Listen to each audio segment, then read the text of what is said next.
una gran confusión en muchas iglesias, mucha doctrina, y los que tratamos de seguir al pie del cañón y no desviarnos, nos miran con ojos raros, ¿verdad?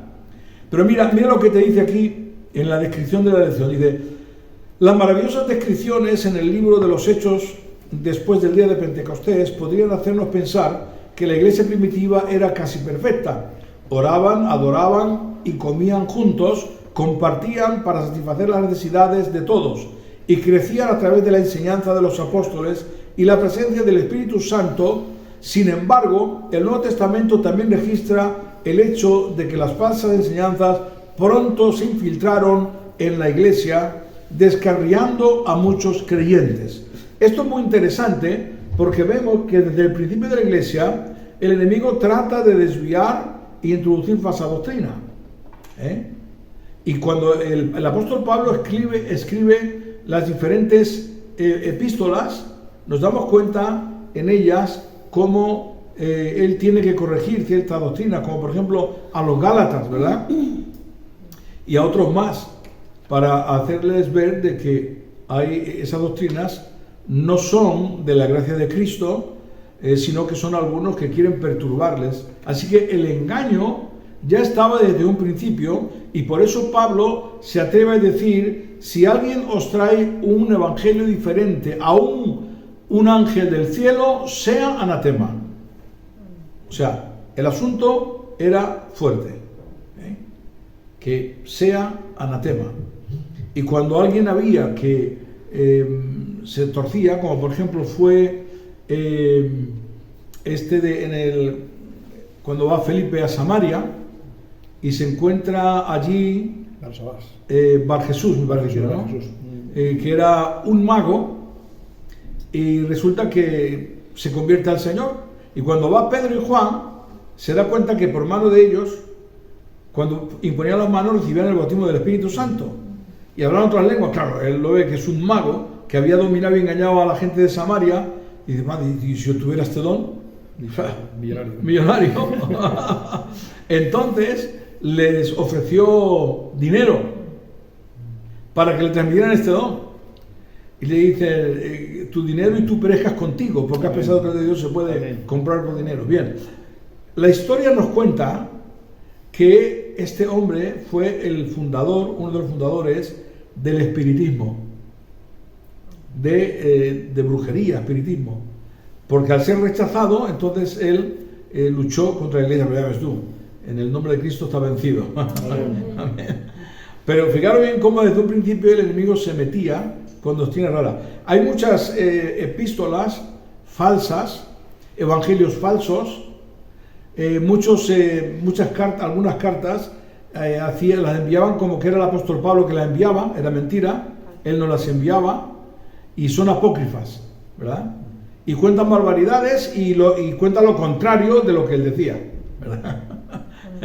Porque para confundir, porque las cartas, claro, en aquel entonces no había televisión, no había Zoom, no había nada de esto, entonces se mandaban cartas a las iglesias para que supieran cómo dirigirse en la doctrina.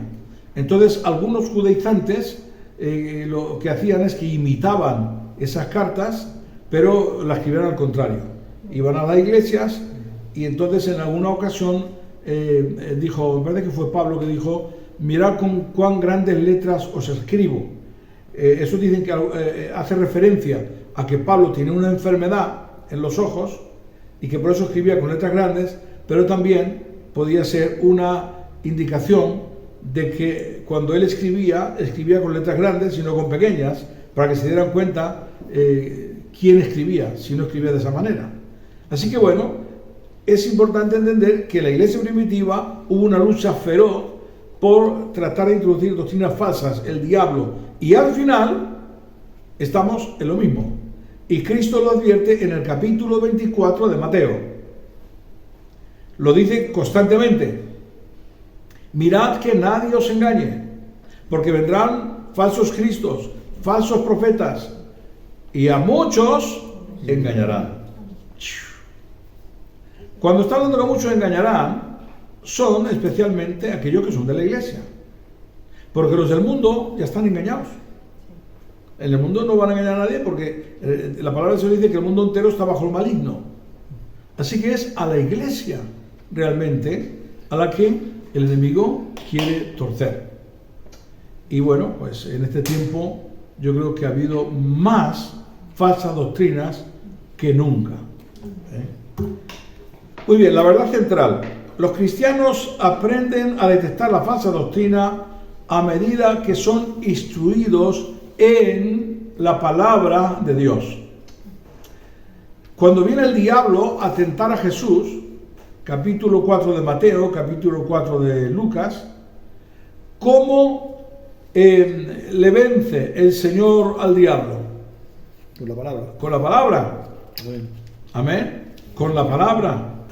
Tú lo puedes leer el capítulo 4 de Mateo y vas a ver que el Señor siempre le responde con la palabra. Y nosotros, es la palabra del Señor la que nos ayuda a tener discernimiento.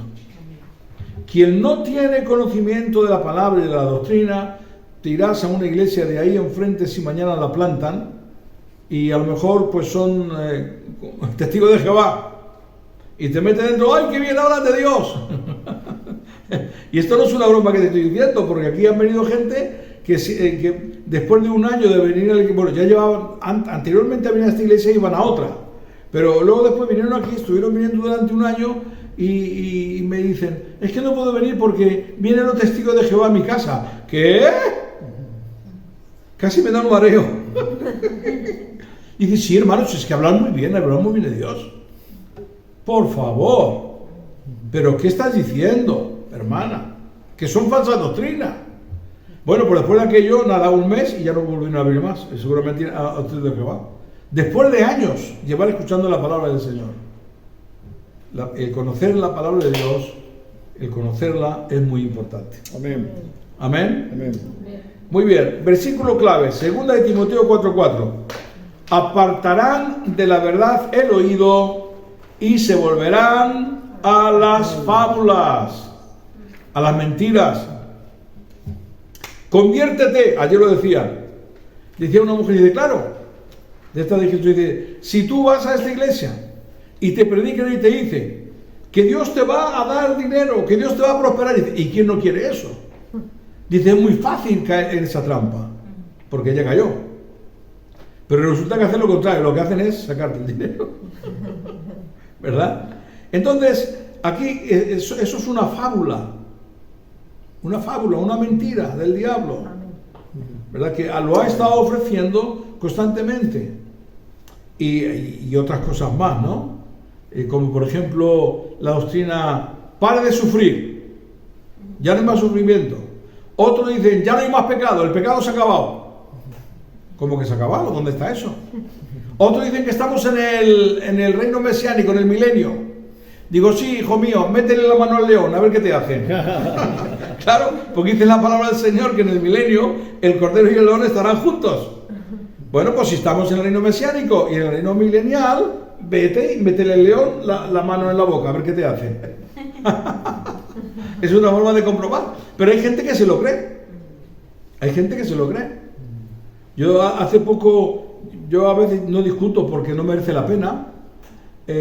Uno que era de esta iglesia, ojo, hace muchísimos años, ninguno lo conoce.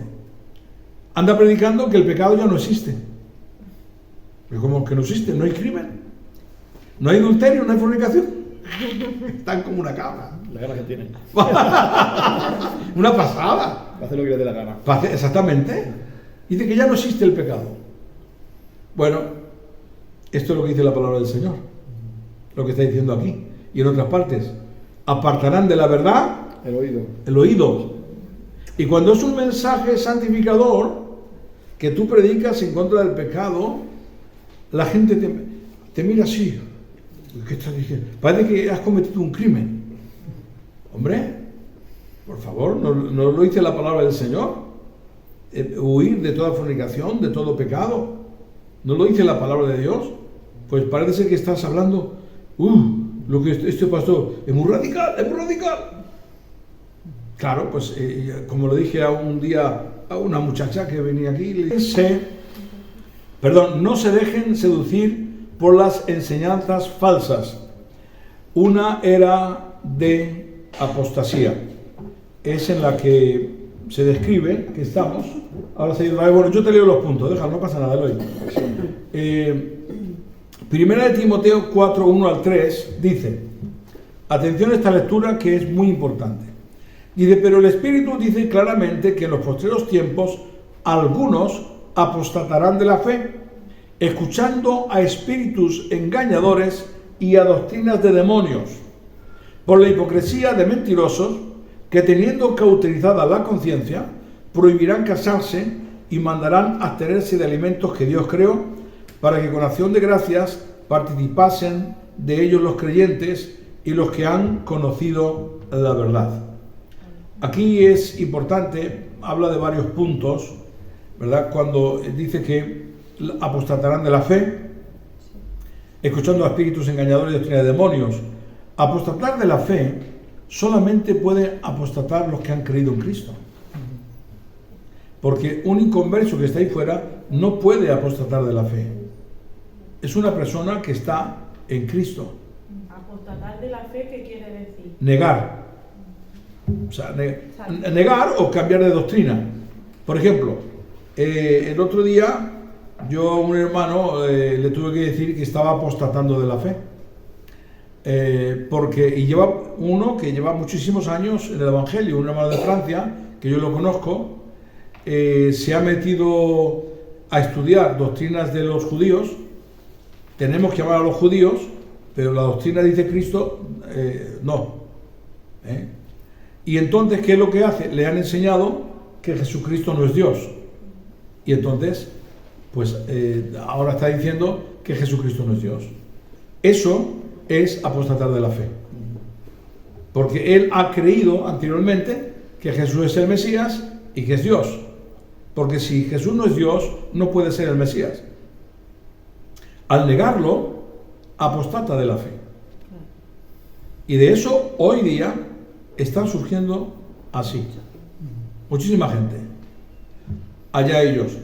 Es una señal de los últimos tiempos. Y los judíos, atención, muchos se están convirtiendo al Señor y están creyendo en la doctrina sana. Y uno de ellos,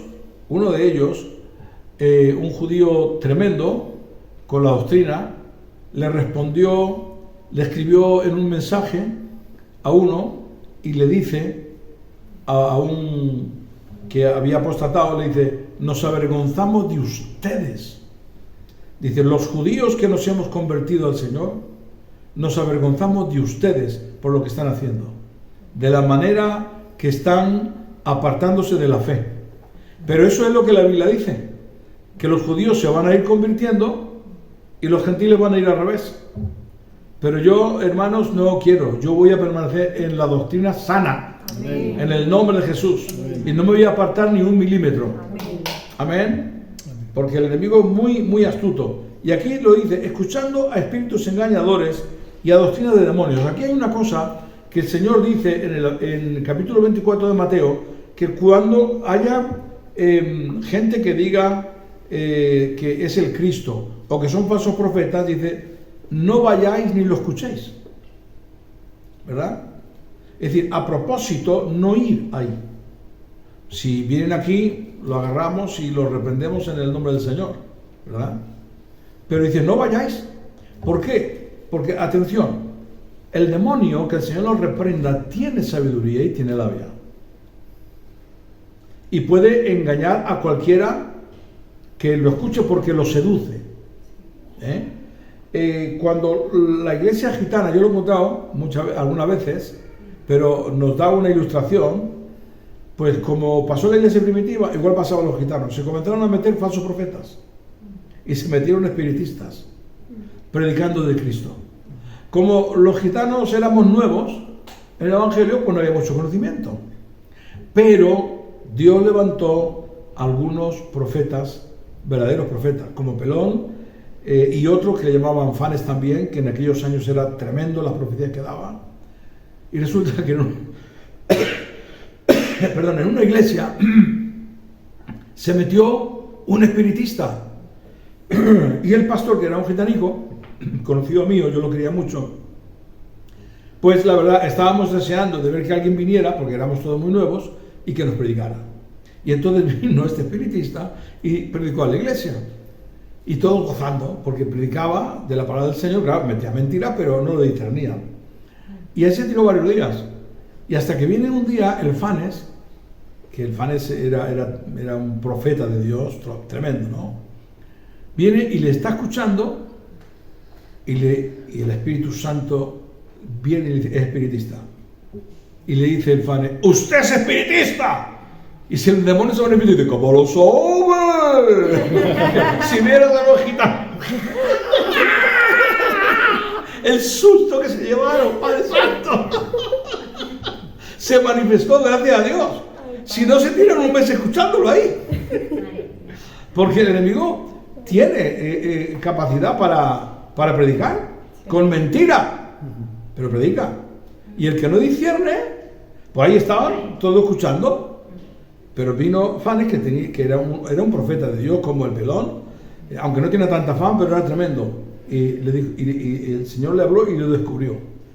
Y se manifestó. Y a partir de ahí, claro, los gitanicos estaban muertos de miedo. Hemos estado escuchando un demonio.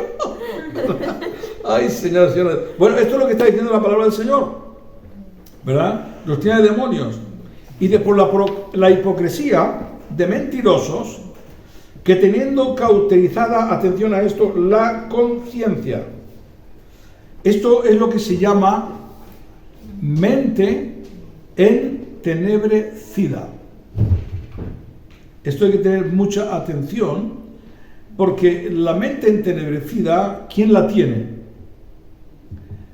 Bueno, especialmente cuando alguien peca y persiste en el pecado. Es decir, se acostumbra a pecar y quiere justificar su pecado. Esto es muy triste, es muy lamentable, pero sucede. Por ejemplo, yo te voy a poner un ejemplo.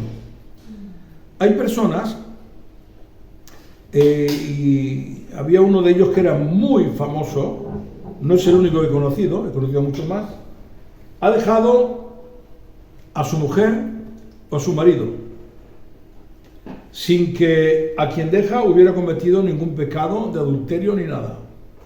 Y ha cogido este pastor de cabras y se ha llevado a otra mujer, a su secretaria. Uno de ellos era muy famoso, conocido, salía por televisión en toda Europa. Bien, entonces, ¿qué es lo que sucede? El pecado es permanente, es siempre. Porque Dios no reconoce el nuevo matrimonio. Solamente Cristo dice, solamente permito el divorcio por causa de adulterio o fornicación. Nada más. Si no hay ese pecado, la persona se casa y dice Cristo, quien se case con la repudiada comete adulterio, y el que se casa con el que la ha dejado también comete adulterio. Porque Dios estableció un hombre y una mujer. Pero hay gente que dice que no. Y entonces cuando se casan, pues siguen todo el tiempo en pecado adulterio. Excepto si, por ejemplo, viene un matrimonio de fuera y ya vienen con esa condición. Entonces ahí el Nuevo Testamento dice, en la condición en que viniste, quédate. ¿Me explico? Es decir, porque no podemos aplicar la ley de Dios a quien no la conoce. ¿Me explico? Yo te voy a explicar con un ejemplo. Hubo un matrimonio, al principio, ya ves tú, hace esto 30 y tantos años, que se convirtió al Señor a través de la radio. Muy bien, una conversión tremenda. La hermana Dolores, nadie la conoce porque vino cuando estábamos en Guillerías. Entonces, esta mujer se convirtió y me dijo, hermano, tengo una situación que tengo que contarle. Y me dijo, yo hace 15 años, o sea, cuando se convirtió, hace 15 años dejé a mi esposo. Dice, fui yo la que lo dejó, fui yo la que pequé. Dios mío, qué bueno. Dice, y entonces tengo hijos con el anterior, marido y tengo hijos con el que estoy ahora. ¿Qué tengo que hacer? Entonces le apliqué lo que dice la palabra del Señor. Le dije, bueno, permanece en el estado que estás, pero tienes que reconocer tu pecado con el anterior, porque el otro hombre ya se había casado también. Pide perdón a tu anterior marido porque tú has sido la que has pecado, ¿verdad? Y permanece como estás, porque dice la palabra del Señor, en el estado en que estás, así permanezcas. Por lo tanto, la ley no se le puede aplicar a una persona que cuando cometió el pecado no conocía. Cuando viene a Cristo, todos los pecados son perdonados.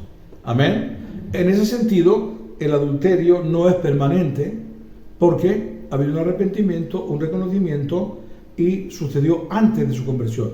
Pero cuando el pecado se comete en la iglesia, siendo de la iglesia, el pecado no desaparece nunca. Pero una pregunta. Sí, adelante. Casada legalmente con el primer hombre, si ahora se vuelve a casar con el segundo, sí, y el primero está soltero, ¿no debería de volver con el primero? Pero eso está en la mano del otro. Si el otro le dice que no, es no. ¿Me explico? Es decir, ahora, si el otro está casado, no puede volver. Porque es deshacer una cosa y otra, y al final es un desastre. Eso sucedió por una mala interpretación de las Escrituras en muchas iglesias latinas. Y armaron un desastre terrible porque deshacieron este hogar y el otro también, todos. O sea, hicieron un zafarrancho. Entonces, la palabra del Señor nos da la clave para esto. Y si es soltero y realmente ella quiere, claro, tiene que preguntarle. Si él le dice que no, es no. Pero, no obstante, puede permanecer si quiere tal como está en ese momento, porque no le es aplicable a lo anterior. O sea, el perdón, porque Dios perdona, ¿verdad? La situación, ha sido un pecado cometido, te has arrepentido, has reconocido. Si puedes restaurar y hay posibilidad, entonces sí. Por ejemplo, otro testimonio que también nos va a ilustrar, y eso lo tengo por escrito también, lo tengo por escrito. Un matrimonio, él era, con perdón, un adúltero. Se iba con las mujeres con que quería, al final abandonó a la mujer y a los hijos y se fue con otra. Y ella, por venganza, hizo lo mismo. Se va con otro y cuando está un día escuchando la radio, precisamente lo que escucha es que la voluntad del Señor es que no te separes. Entonces ella ora al Señor y dice, Señor, llorando, aceptó al Señor ahí. Y dice, me fui a mi cuarto, me arrodillé, le pedí perdón al Señor y dije, si esto es así, dame la oportunidad de volver a rehacer mi matrimonio. Padre Santo de la Gloria. Ella, convertida al Señor, deja al hombre con el que está. Y él, por otro lado, se convierte y deja a la mujer con el que está. Y cuando me escribe, dice, hermano, hace 5 años ya que estamos juntos, no nos hemos reprochado nada el uno contra el otro y somos muy felices. Gloria al nombre del Señor. Eso sí, ¿ves? Eso sí, eso es tremendo. Sí, adelante. Yo tengo una duda, hermano, porque sí, uno dice una cosa y otro dice otra. Sí. ¿Cuándo se refiere al matrimonio? ¿Cuando está casado legalmente o cuando estás rejuntado? Cuando está casado legalmente. O sea, si no estás casado legalmente, no es tu marido. No. Pero, ojo, porque algunos gitanicos míos que me atribulan, utilizan las cosas cuando quieren y yo me pongo mal. Adán y Eva, ahí no existían papeles porque yo he escuchado muchas veces. Sí, pero... Me he metido en el libre y he escuchado eso. Sí, no, pero había un casamiento. Y ahora te explicaré acerca de la ley, ¿verdad? Porque había ley, en la Biblia está. El problema es, mira, surgió en Valencia un caso. Un muchacho se junta con una muchacha, no se casa, tiene hijos con ella. Al cabo de los 10 años, como no está casado, entonces va, deja a la mujer y se junta con otra. Y se va a una iglesia de Asambleas de Dios, en la que nosotros estamos, y que el Señor reprenda esa iglesia. Y dice, te casamos. Pero, hombre, ¿cómo le vas a casar si ese hombre tiene hijos con otra mujer? O sea, cuando tiene hijos sí, se considera que es matrimonio. No, aunque no tenga hijos, pero es igual, pero hombre, si tiene hijos es una evidencia. Entonces va y le casa con la nueva porque como no está casado por la ley, y dice la Biblia que cuando un hombre tiene novio o novia, dice, y cometiere pecado con ella, o sea, se acostare con ella, no podrá despedirla en todos sus días. O sea, que está obligado por la ley de Dios a casarse con ella, porque ha quebrantado. Entonces, ese muchacho no podía dejar a esa mujer, a la anterior, y casarse con otra porque era su mujer. Legalmente es válido, es decir, no se le puede dejar. Ahora, ¿qué es lo que sucede? En el gitano muchos no se casan por la ley, pero yo sé por lo que es. Las pagas. Y Dios va a traer un juicio terrible. Porque yo he sido, y todavía tengo una comunión muy grande con ellos y soy como uno de ellos. Pero muchas veces, como yo le dije al presidente que ya partió con el Señor, le dije, viene el Señor y os vais todos al infierno. Porque estáis haciendo esto. ¿Cómo vas a permitir tú que con esto prediquen, por favor? No puede ser. Así que lo que la ley, ahora y ya con esto voy a otro punto. Esto que dicen que no había papeles, no es verdad. Porque cuando Dios da la ley, cuando vamos a Números, le dice Dios a Moisés, escribe a todas las familias que están casados de 20 años para arriba. Entonces había un registro donde se registraban los matrimonios. Y luego después está aquel documento que lleva desde aquel momento en los judíos existía y existe la Ketubá. La Ketubá era un documento válido de la ley donde las familias acordaban y lo firmaban el contrato matrimonial. O sea que había ley, había documentos y había de todo, pero a quien no le interesa pues lo quita y lo pone, que a mí me da una ira santa que no vea, ¿no? Y aparte también está el casamiento que había delante del rabino, y hay varias escrituras que dicen que seas fiel con tu mujer como lo prometiste, eso está en Proverbios, en otros pasajes, como lo prometiste el día que contraíste matrimonio, más o menos explica así. Pero hay más,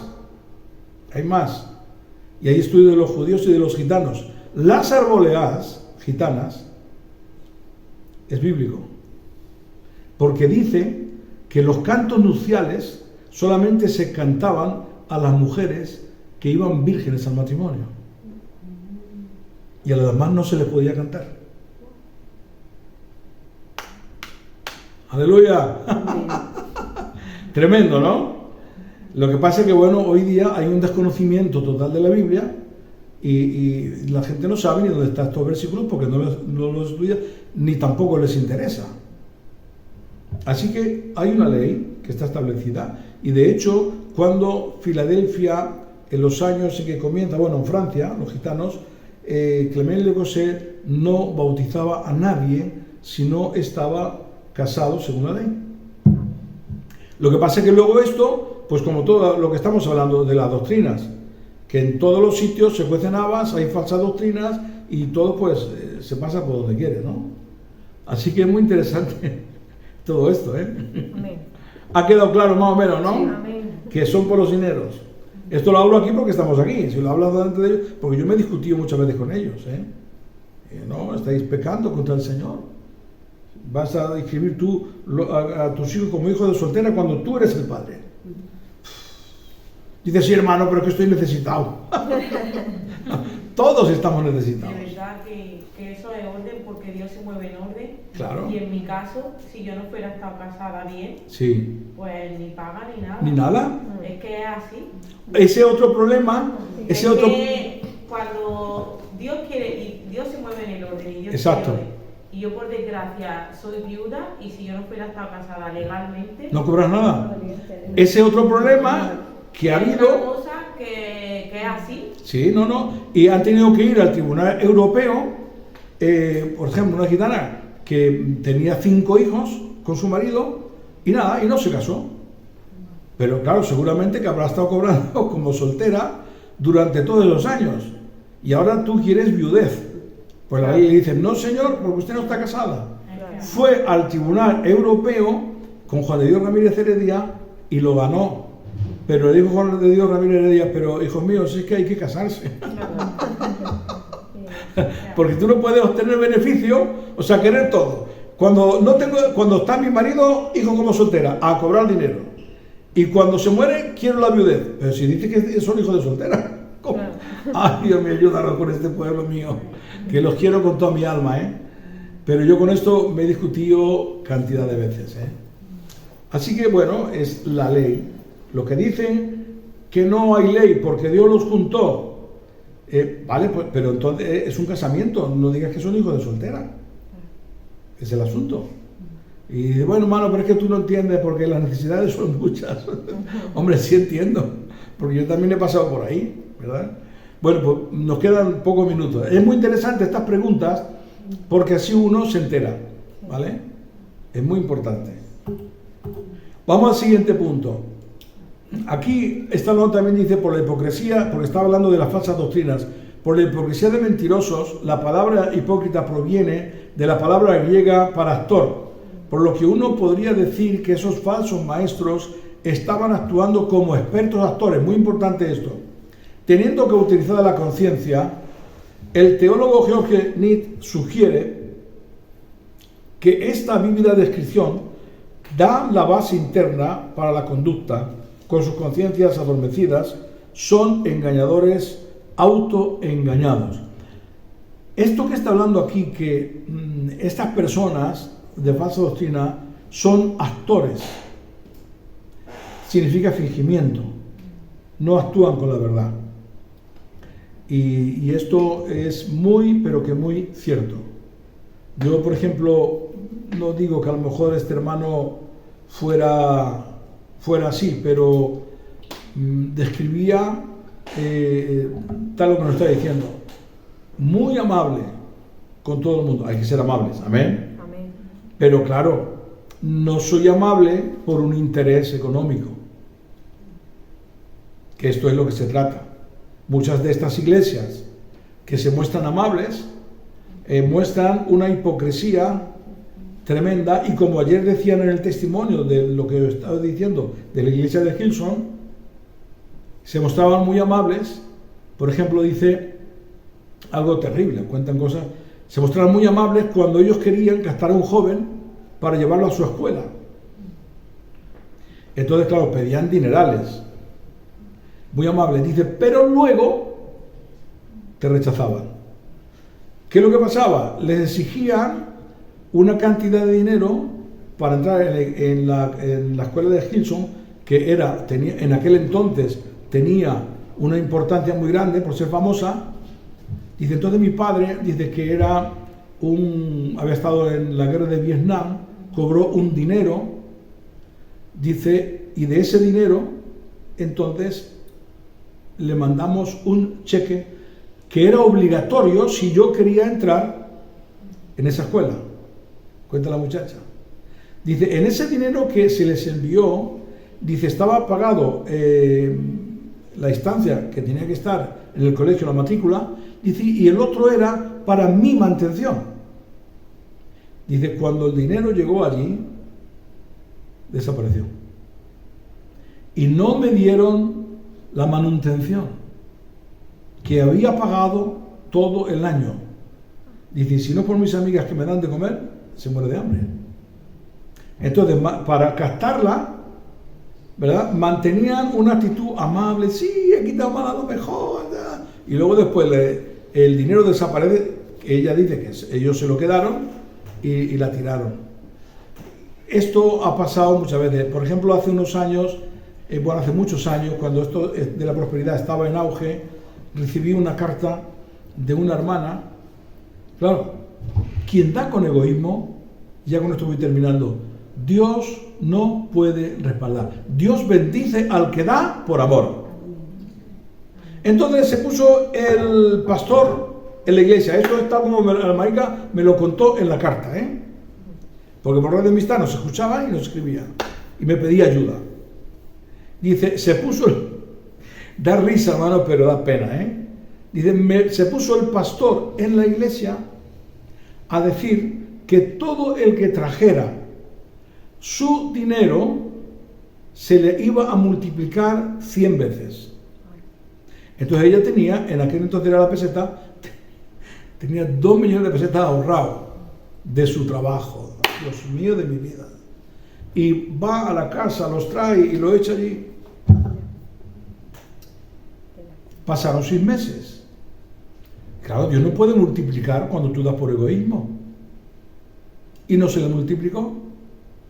Y entonces fue al pastor y le dijo, pastor, me has engañado. Porque tú me dijiste que si uno daba, que Dios lo iba a multiplicar 100 veces y no multiplicó nada. Y dice, eso es porque tú no tienes fe. Entonces le pidió la devolución del dinero, dijo, no, eso debe hacer por el dinero.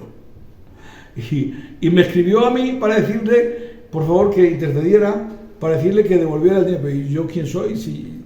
¿Quién soy yo para pedirle a este hombre que apenas lo conozco? No sé, lo conocía solamente porque había visto alguna ocasión en televisión. Y bueno, no se puede dar así, hay que dar por amor. Amén. Pero claro, la amabilidad a la hora de pedir, tú da que se te va a multiplicar 100 veces, la amabilidad, es usted Romero. el comerle el coco a la gente, pues imagínate, ¿no? Bueno, y eso también lo hemos visto en otras iglesias también, que estuvimos en Estados Unidos, Eloy y yo, la Pili y una hermana, y había gente que entregaba hasta sus casas. La escritura, no sé si te acordarás, una pasada, ¿no? Claro, y cuando te piden muy amablemente, pero después, aunque estés en la calle, te van a dejar tirado. Así que el Señor nos ayude. Amén. Hay que diezmar, es necesario, ¿verdad? ¿Por qué? Porque esta iglesia se paga de los diezmos. El Señor no te pide más de lo que no puedes dar. El diezmo es conforme lo que gana uno de su trabajo. Es cierto que en el caso mío, debido a la radio, pues he tenido que no solamente dar el diezmo, dar el 90% en muchas ocasiones de todo lo que ganaba, porque en aquel tiempo, pues claro, la radio era muy cara y yo estaba dispuesto a hacerlo, a darlo, y lo di. Y si fuera ahora, lo daría también, igualmente, ¿verdad?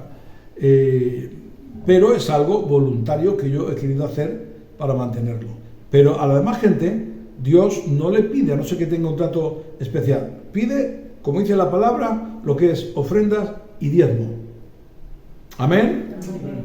Y yo sé que hay gente que me dice, hermano, pero es que no tengo. Pero vamos a ver, hijo mío, vamos a ver. Pero tú no puedes dar de 10 euros 1 euro, de 100 euros no puedes dar 10, o si no puedes, por lo menos da algo, ¿no? Pero hay gente que no da nada. Y sabe una cosa, que cuando uno da por amor, hay bendición de Dios. Amén. Yo lo he comprobado en mi vida. Amén. Dios nunca me ha dejado. Entonces uno comienza por lo poco, porque la palabra del Señor dice, el que no es fiel en lo poco, tampoco lo es en lo mucho. Porque uno decía, no, cuando tenga mucho dinero, entonces diezmaré, que va. si no eres capaz de diezmar de lo que tiene ahora, va a diezmar imposible. Porque imagínate que Dios te da 1 millón de pesetas al mes o 2. Pues entonces, claro, dices, tengo que dar 1.000 euros. le da dolor de estómago.